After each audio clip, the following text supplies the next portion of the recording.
こんにちは、マカロニです。最近せいろを買ったよという方からもう手放せないという声よく聞くようになりました。レシピ本が大ヒットになったり、無印良品のせいろが品薄になったり、今蒸し料理が静かにでも確実に広がっています。今日は定番おかずからデザートまでせいろで作れるレシピをまとめてお届けします。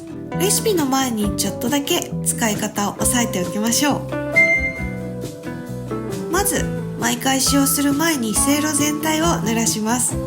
これは焦げつき防止のためです。フライパンや鍋と合わせて縁からせいろが出てしまう場合は蒸し板を使用してください。お水はフライパンの8から9分目まで入れて蒸し板をセットしてから沸騰させます。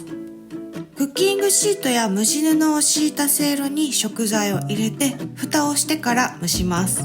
使用後は洗剤を使わずに濡らした柔らかいスポンジや固く絞ったタオルで拭き取ります。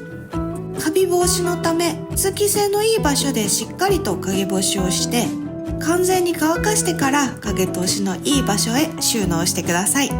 これでせいろの使い方はバッチリです。せいろって難しそうに見えて実はほったらかしでいいんです。火にかけたらあとは待つだけ。その間に洗い物を片付けたり簡単な一品を作ったり、そういう時間が生まれます。